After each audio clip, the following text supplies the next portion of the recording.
नमस्कार, आप सभी का स्वागत है अन्नदाता कार्यक्रम में। आपके साथ मैं हूं सोनाली सिंह। हमारे देश के किसान जन का पोषक है, वह श्रम का देवता है, अन्नदाता है। उसमें ही भारत की आत्मा निवास करती है। ऐसे ही किसानों की प्रगति के लिए हम खेती बाड़ी से जुड़ी हुई बहुत सी नई लाभकारी जानकारियां हर रोज सुबह लेकर आते हैं। तो चलिए कार्यक्रम शुरू करने से पहले देखते हैं क्या है आज के अन्नदाता में। गाजर की खेती राज्य के लगभग सभी भागों में की जाती है। गाजर का उपयोग सब्जी, सलाद, जूस, अचार, हलवा बनाने में किया जाता है। गाजर खाने से न सिर्फ शरीर को पोषक तत्व मिलते हैं बल्कि कई शारीरिक बीमारियों से भी बचाव होता है। इन सभी लाभों को देखते हुए जो किसान गाजर की खेती करने जा रहे हैं, तो आप किस प्रकार से करें गाजर की उन्नत तकनीक से खेती, इस बारे में जानकारी दे रहे हैं विषय विशेषज्ञ संजीव श्रीवास्तव। खरीफ के सीजन में काफ़ी मात्रा में नुकसान हमारी फसलों को हुआ है। पानी की अधिकता के कारण अतिवृष्टि की स्थिति है और लगभग सभी फसलों पे इसका असर है। गाजर हमारे यहाँ के जलवायु के हिसाब से बहुत अच्छी सब्जी है और इसका क्रेज भी काफ़ी हमारे घरों में है। काफ़ी अच्छे रेट्स इसके मिलते हैं जब बाज़ार में आती है। गाजर को विभिन्न प्रकार की भूमियों में उगाया जा सकता है, लेकिन अच्छी उपज के लिए उचित जल निकास वाली भूरी भूरी रेतीली दोमट भूमि सर्वोत्तम रहती है। इसके लिए सर्वोत्तम पीएच 6.5 या इसके आसपास माना गया है। और इसको तैयार करने के लिए विशेष प्रयास नहीं करने पड़ते। जो अपन खेती करते हैं वैसे सिस्टम से पहले हम खेत को तैयार कर लें, लाऊ चला लें, 1-2 बार पाटा चला लें, समतल कर लें, खेत की अच्छे से भुरभुरी कर लें, तैयारी कर लें और इसके अंदर FIM अच्छे से मिला दें। लगभग 10 टन प्रति एकड़ के हिसाब से आप अच्छे से मिला दें, जिससे कि जीवांश पदार्थ जो हैं वो हमारे पौधों को मिल सके और हमारी फसल अच्छी मिले। इसमें यह ध्यान रखें कि जो भी हमने गोबर की खाद का उपयोग किया है वो अच्छे भली प्रकार से डिकम्पोज्ड हो, अच्छे से सड़ा हो। किसान भाइयों, गाजर की फसल से अधिक उत्पादन प्राप्त करने के लिए खाद और उर्वरकों का संतुलित मात्रा में प्रयोग करना जरूरी होता है। इसलिए 217 kilo urea, 438 kilo single super phosphate और 117 किलो म्यूरेट ऑफ पोटाश प्रति हेक्टेयर की आवश्यकता होती है। इनमें से गोबर की खाद, single super phosphate, muriate of potash की पूरी मात्रा का उपयोग खेत की तैयारी के समय करना चाहिए और यूरिया को 2 भागों में बांटकर पहली मात्रा का प्रयोग बुआई के 15 दिन बाद और दूसरी मात्रा का उपयोग 30 दिन की फसल अवस्था पर उपरिवेशन के रूप में करना चाहिए। जहाँ तक गाजर की वैरायटियों का सवाल है, विशेषकर हमारे क्षेत्र के लिए जो रिकमेंडेड है उसके बारे में मैं थोड़ी सी चर्चा करना चाहूँगा। कुछ यूरोपियन वैरायटियाँ हैं, कुछ देसी वैरायटियाँ हैं जिनका आप उपयोग अपने खेतों में कर सकते हैं। जिसमें जो ख़ास चलने वाली वैरायटियाँ है जैसे PC 34 है, इसके लाल रंग की वैरायटी के रूप में पहचाना जाता है। इसके अलावा पंजाब ब्लैक ब्यूटी है जिसका भी कलर बहुत अच्छा आता है। इसके अलावा एक पंजाब कैरेट रेड वैरायटी है जो हमारे क्षेत्र के लिए बहुत अच्छी है और इसका सर्वाधिक उत्पादन हमारे किसान भाइयों ने लिया है, लगभग 230 कुंटल प्रति एकड़ तक, और हमारे क्षेत्र में काफ़ी सक्सेसफुल है। लोकप्रिय वैरायटियों में इसका नाम है। इसके अलावा किसान भाइयों, गाजर की उन्नतशील किस्मों की बात करें तो उनमें प्रमुख है 90 पूसा, मेघाली पूसा, रुधिर पूसा, आंशिता पूसा, केसर पूसा, यमदग्नि, चटनी इत्यादि। तो किसान भाइयों, आप इनमें से किसी भी किस्म का चयन कर बुआई कर सकते हैं। बीज इसमें बहुत कम लगता है, पर एकड़ 4 से 5 किलो जो है वो आपका बीज इसके अंदर यूज होता है। लेकिन बीज को अगर आप लगभग 24 घंटे पानी में अच्छे से गला लें तो इसका जर्मिनेशन बहुत अच्छा आता है। वो जर्मिनेशन परसेंटेज इसका बढ़ जाता है और सीड ट्रीटमेंट अपन इसका कर सकते हैं जैविक साधनों से भी और केमिकल साधनों से भी, जिससे कि हम सीड बर्न जो डिसीज हैं, बीमारियां हैं जो आगे चल के नुकसान पहुंचाती हैं, उनसे हम बच सकते हैं। तो सीड ट्रीटमेंट ज़रूर करें, बीजोपचार ज़रूर करें। गाजर की बुआई 2 तरीकों से की जाती है, जिसमें पहली है मेड़ों पर बुआई। इस विधि में क्यारियों में 45 सेंटीमीटर की दूरी पर 15 से 20 सेंटीमीटर ऊंची मेड़ें बना ली जाती हैं। इस मेड़ों पर बीज को 2 से 3 सेंटीमीटर की गहराई पर बो दिया जाता है। जिसमें पौधों से पौधों की दूरी 7.5 सेंटीमीटर रखनी चाहिए। जहाँ तक मौसम का सवाल है तो सबसे बढ़िया तो अगस्त से सितंबर है गाजर लगाने के लिए, और आइडियल अपन इसको अक्टूबर तक मान सकते हैं। अक्टूबर नवंबर में भी लगाई जाती है, तो मौसम भी अभी हमारा इसके अनुकूल है जिसमें हम गाजर को मतलब खेत में लगा सकते हैं। जहाँ तक बोने का सवाल है, बोने का तरीका हम डिबलिंग के द्वारा भी इसको लगा सकते हैं, छिड़काव विधि ब्रॉडकास्ट के द्वारा लगा सकते हैं, और बीज आपका लगभग 1.5 सेंटीमीटर ज़मीन के अंदर जाए उस हिसाब से आपको इसको लगाना है। 1.5 सेंटीमीटर आपको यो गहराई तक बीज को लगाना चाहिए, जिससे कि जर्मिनेशन अच्छा आता है, और इसे भगो कर सीड ट्रीटमेंट आपको करना है जिससे जर्मिनेशन अच्छा हो। गाजर की फसल को खरपतवारों से मुक्त रखने के लिए रासायनिक खरपतवार नाशक दवा पेंडामिथालिन 30 EC की 3.3 लीटर मात्रा को 1000 लीटर पानी के हिसाब से घोल बनाकर प्रति हेक्टेयर की दर से बुआई के 48 घंटे के अंदर प्रयोग करने पर शुरुआत के 30 से 40 दिनों तक खरपतवार नहीं उगते हैं। इसके अलावा आप बुआई के बाद गाजर की खड़ी फसल में 2 से 3 निराई गुड़ाई कर फसल को खरपतवारों से मुक्त रखें। और इसको लगाने के बाद इरिगेशन एक महत्वपूर्ण है। अगर पानी गिरता है तो उस हिसाब से आप मैनेज करें, लेकिन फिर भी हर 15 दिन में पानी की व्यवस्था आपके पास होना चाहिए कि हम हर 10 से 15 दिन में इसको पानी की व्यवस्था कर सकें। ज़मीन के अंदर फैलने वाली कंदमूल वाली फसल है, इसको फैलने फलने के लिए नमी की काफ़ी विशेष आवश्यकता होती है। आगे की जो प्लांट प्रोटेक्शन का सवाल है उसके लिए हम आपसे आगे फिर भेंटवार्ता करेंगे। आज के लिए इतना काफ़ी है। अनार एक बहुत ही पौष्टिक फल है। अनार इतने औषधीय गुणों से भरपूर है कि इसका सेवन मनुष्य में कई बीमारियों को दूर करने में सहायक है। लेकिन इतना कुछ होने के बाद भी अनार के बाग में कई तरह के रोगों का प्रकोप हो जाता है, और इन रोगों का समय पर नियंत्रण नहीं करने से बागवान भाइयों को काफी भारी नुकसान होता है। तो अनार की बाग में लगने वाले रोगों का नियंत्रण कैसे करें, इस बारे में जानकारी दे रहे हैं विषय विशेषज्ञ डॉक्टर RN गुप्ता। इसमें Alternaria leaf spot, anthracnose, Cercospora leaf spot और एक बैक्टीरियल ब्लाइट डिजीज लगती है। और इसके अलावा एक बहुत ही खतरनाक बीमारी जिसको उक्टा रोग बोलते हैं, विल्ट रोग बोलते हैं, ये मुख्यतः इसमें बीमारियां लगती है। तो सबसे पहले हम अल्टरनेरिया ब्लाइट की बात करते हैं। अल्टरनेरिया ब्लाइट में जो है इसमें पत्तियों पे छोटे छोटे काले रंग के धब्बे बन जाते हैं। कालांतर में जब फल लगते हैं तो उसमें भी काले काले छोटे रंग के धब्बे बन जाते हैं। तो इसके कारण है कि जो है फलों की गुणवत्ता काफ़ी कम जाती है। तो इस रोग को रोकथाम करने के लिए जो है एक दवा आती है कार्बेंडाजिम प्लस मैनकोजेब का मिक्सर का, उसका 2 ग्राम प्रति लीटर के हिसाब से जैसे ही रोग के लक्षण दिखाई पड़े उसमें आपको इसको स्प्रे कर देना है। और अगर ज़रूरत पड़ने पर इसकी दूसरी दवा का स्प्रे जो है 15 दिनों के अंतराल पे कर देनी है। इस तरह से हम इसको रोकथाम कर सकते हैं। फल सड़न रोग यह फफूंद जनित रोग होता है। इस रोग में गोलाकार काले रंग के धब्बे फल, पुष्प और डंठल पर बन जाते हैं। काले धब्बे पुष्पीय पत्तियों से शुरू होकर पूरे फल पर फैल जाते हैं। इसकी रोकथाम के लिए कार्बेंडाजिम 2 ग्राम प्रति लीटर पानी के हिसाब से घोल बनाकर 10 से 15 दिन के अंतराल पर छिड़काव करें। दूसरी रोग जो है आपका सर्कोस्पोरा लीफ स्पॉट है। ये भी आपका जो है इसमें भी छोटे छोटे धब्बे बनते हैं, थोड़ा सा गड्ढे बनते हैं। इस तरह से जो है इस रोग का भी जो है होने से फलों की जो है विकृति आ जाती है और पौधे की क्वालिटी भी आपको कम जाती है। ये भी हमारा जो है फफूंद जनित रोग है। इसमें भी आप यही दवा का इस्तेमाल आप कर सकते हैं, माने कार्बेंडाजिम और प्लस मैनकोजेब। इसमें है कि कोई एक दवा जो है वो कॉन्टैक्ट है, दूसरा सिस्टेमिक है। तो जैसे भी कॉन्टैक्ट में आने पे वो काम करते हैं और दूसरा सिस्टम में जाम करते हैं। तो इस तरह से आप इसको 2 ग्राम प्रति लीटर के हिसाब से अगर इस्तेमाल करते हैं तो इसमें आपको इससे रोग से बच सकते हैं। तीसरी जो बीमारियाँ आती है वो एंथ्रेक्नोज रोग बोलते हैं उसको।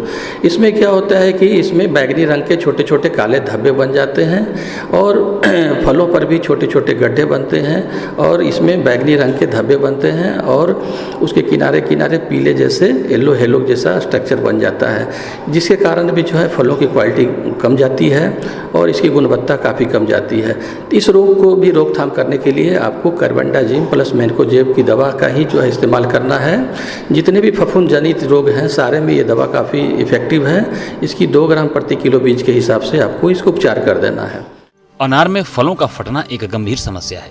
यह समस्या शुष्क क्षेत्रों में बहुत तेजी से होती है। इस विकृति में फल फट जाते हैं, जिससे फलों की भंडारण क्षमता कम हो जाती है। फल पर फफूंदों के आक्रमण के कारण फल जल्दी सड़ जाते हैं, जिसका बाजार भाव कम मिलता है। और तीसरी जो एक बीमारी आती है उकटा, जिसको हम लोग बिल्ट बोलते हैं, ये भी काफ़ी जो है अनार के पौधों को काफ़ी नुकसान पहुंचाते हैं। और ये बीमारी जो है मृदा से होती है और ये धीरे धीरे जड़ों से लेके पौधे के अंदर चले जाते हैं और धीरे धीरे उसके जो वस्कुलर सिस्टम है उसमें जाते हैं और धीरे धीरे पत्तियां जो है ऊपर से मुरझाना शुरू हो जाती है, क्योंकि जो भी उसका वस्कुलर बंडल है उसके स्पोर से भर जाते हैं। फलतः जो है जड़ जो है जल जो है पत्तियों तक नहीं पहुंचा पाते हैं। फलतः पत्तियां जो है ऊपर से ही इसको सूखना शुरू हो जाती है। दूसरा, आपको अगर कंफर्म करना है तो अगर इसके तने को अगर बीच से हम अगर चीरते हैं तो इसमें काले और भूरे रंग की धारियां दिखाई पड़ती है। अगर काले और भूरे रंग की अगर धारियां दिखाई पड़ने लगे तो आप निश्चित रूप से माने कि ये हमारा उकटा की समस्या है। तो बचाव की स्थिति में जो है आप उसको जो दवा मैंने बताया उसको आप स्प्रे कर सकते हैं। कार्बेंडाजिम प्लस मैनकोजेब का जो स्प्रे है उसको बचाव के रूप में 2 ग्राम प्रति लीटर के हिसाब से उसको स्प्रे कर सकते हैं। जो भी स्वस्थ पौधे जो उसके आसपास हैं उस पर आप स्प्रे कर सकते हैं ताकि उसमें वो बीमारी ना फैले। बागवान भाइयों, रोग से प्रभावित टहनियों और फलों को तोड़कर नष्ट कर दें। इसके साथ ही प्रकोप की स्थिति में कॉपर ऑक्सीक्लोराइड 2 ग्राम और मैंकोजेब 2 ग्राम प्रति लीटर पानी के हिसाब से घोल बनाकर 15 दिन के अंतराल पर बागों में छिड़काव करें। लेकिन अगर आंशिक उकटा की समस्या है, पार्शियल बिल्टिंग है, तो ये निश्चित रूप से उकटा की समस्या है। उकटा की रोग की समस्या के लिए निदान करने के लिए किसान भाइयों को बहुत पहले से अलर्ट होना चाहिए। आपको जो है खेतों का जो है सही चुनाव होना चाहिए। खेतों जो है में जो है आपको जल जमाव की समस्या नहीं होनी चाहिए। दूसरी बात है कि वहाँ पे जो है उकटा से पहले कोई ग्रसित खेतों का न हो, स्वस्थ हो। अगर उस तरह का खेत है तो उसमें भी आप सड़ी हुई गोबर की खाद के साथ ट्राइकोडर्मा डालिए और जिस समय आप मैंने खेत उसको पौधे को लगा रहे हैं उस समय भी आपको ट्राइकोडर्मा और सड़ी हुई गोबर की खाद आपको इस्तेमाल करना है। उससे क्या है कि आपका यह प्रकोप कालांतर में काफ़ी कम जाएगा। और दूसरी है कि आपको खेतों में जो है पोटास की कमी होती है, उसके कारण भी प्रकोप इसका कम जाता है।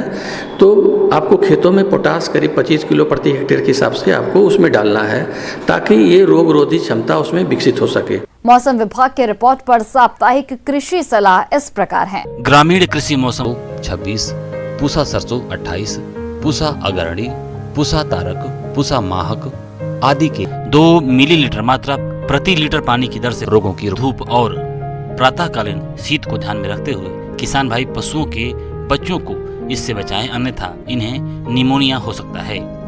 दिन और रात के तापमान में अधिक अंतर होने के कारण किसान भाई मुर्गियों को उनके दाने में ऊर्जा और विटामिन की मात्रा बढ़ाएं, साथ ही साथ कैल्शियम भी मिला कर दें और इनके पीने के पानी में 0.25% नमक का मिश्रण भी मिलाएं।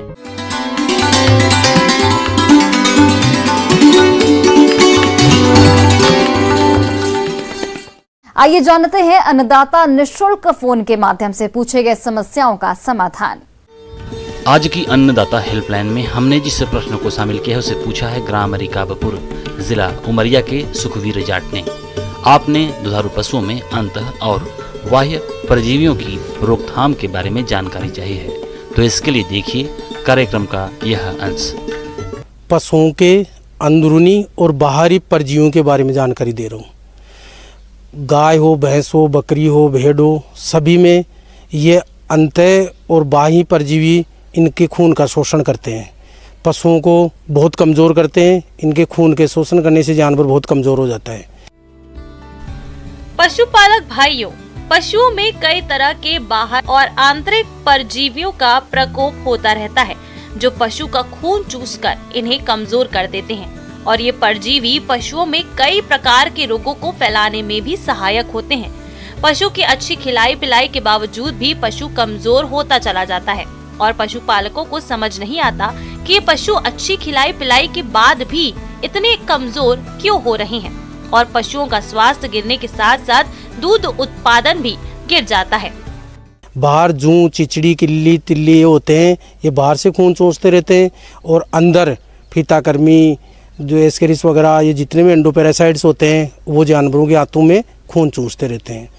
यदि जानवर को आप समय पर कृमिनाशक दवा नहीं पिलाओगे तो जानवर समय पर ताव में नहीं आएगा। यदि ताव में आ भी गया तो सही गर्भधारण नहीं कर पाएगा।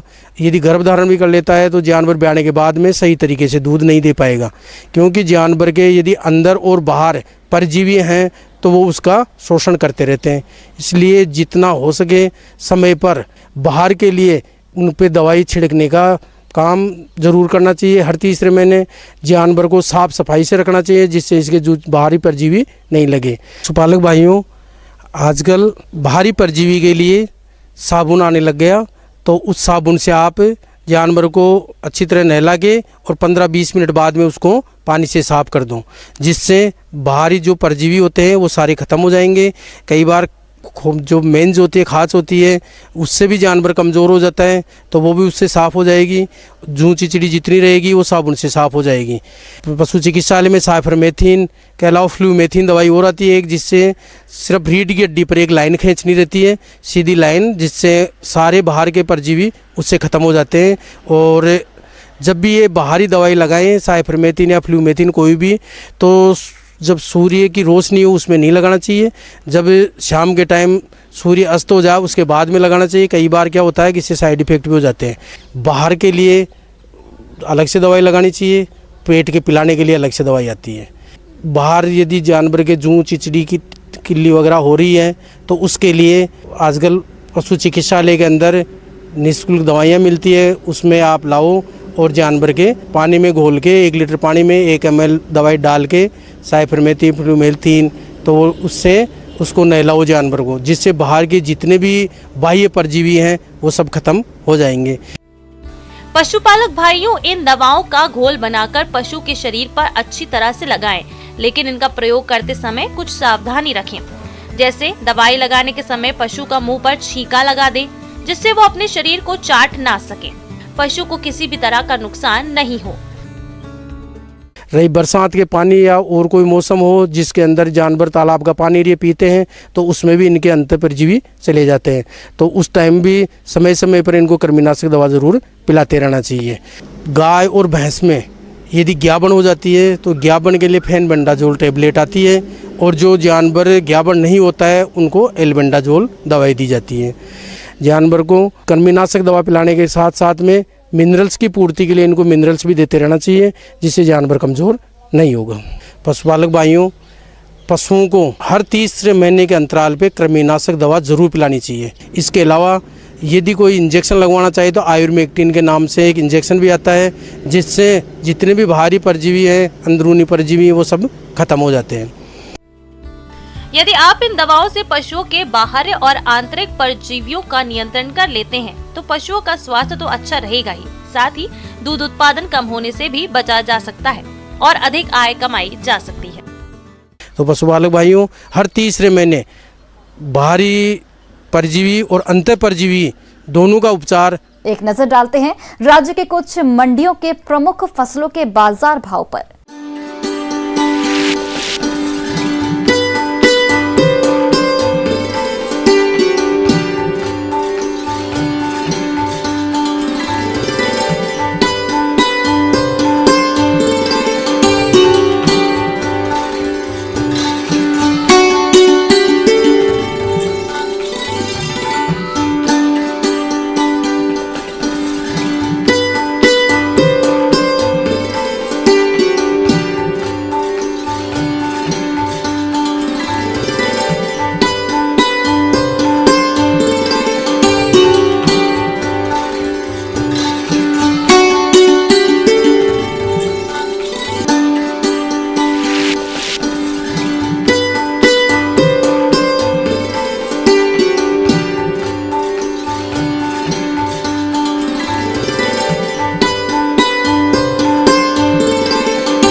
किसान भाइयों, कृषि संबंधित समस्या या सुझावों के लिए आप हमें इस पते पर संपर्क कर सकते हैं।